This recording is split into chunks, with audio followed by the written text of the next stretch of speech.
इस क्वेश्चन में आपको पूछा गया है कि कौन सा ऐसा एंटी माइक्रोबियल एजेंट है जो डीएनए फंक्शन जो होता है बैक्टीरिया का उस पर अफेक्ट करता है। तो आपको ये जो चारों ऑप्शन है वो काइंडली सिमिलर लगेंगे, जैसे कि chloramphenicol, ciprofloxacin, streptomycin and vancomycin.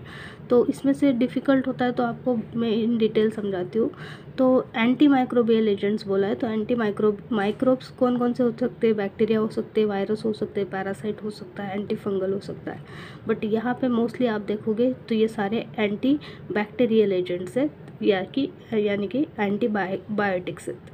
तो हम ये देखेंगे कि एंटीबायोटिक्स का अगर क्लासिफिकेशन देखें हम, तो according to mechanism of action कि कहाँ कहाँ एक्ट करते हैं, 5 क्लास होते हैं।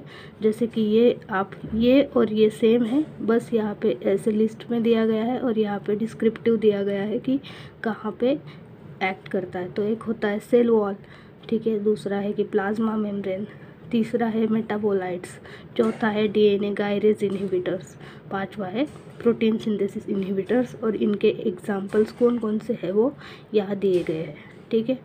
तो हम देखेंगे कि सिप्रोफ्लोक्सासिन इसका आंसर है, जो कि डीएनए गायरेज या डीएनए गायरेज मतलब टोपो आइसोमरेज 2 और टोपो आइसोमरेज 4 पे एक्ट करता है या इनहिबिट करता है उसके फंक्शन को।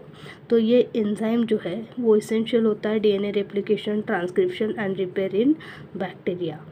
तो आप सिप्रोफ्लोक्सासिन को आप देखोगे तो ये आता है किसमें? डीएनए फ्लोरोक्विनोलोन्स में आता है।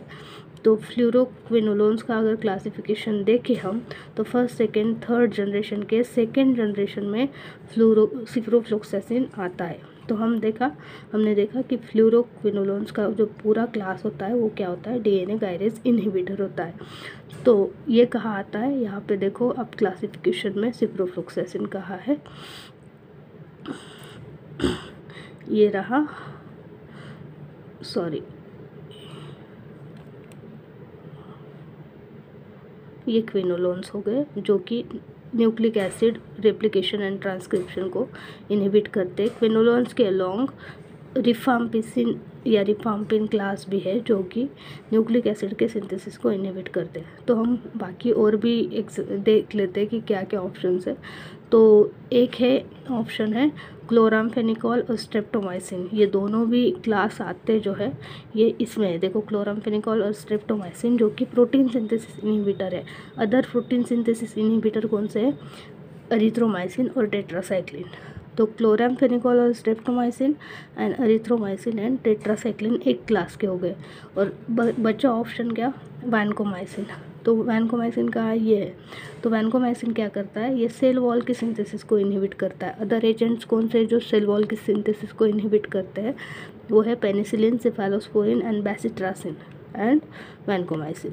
तो हमने देखा कि सेल वॉल पे कौन से इफेक्ट करते हैं। अब देखते हैं कि इसके बाद सेल वॉल के बाद अंदर क्या आता है? प्लाज्मा मेम्ब्रेन, उस पर क्या अफेक्ट करता है? तो पॉलीमिक्सिन बी है। तीसरा क्या है कि प्लाज्मा मेम्ब्रेन के बाद क्या आता है? Metabolites inhibitors. तो ये क्या कौन कौन से हैं? सल्फानिलामाइड और ट्राइमिथोप्रिम, ये 2 है, ये आप याद रख सकते हो। और इसके बाद 2 क्लास रहते हैं मेनली कि प्रोटीन सिंथेसिस इनहिबिटर्स और न्यूक्लिक एसिड इनहिबिटर्स।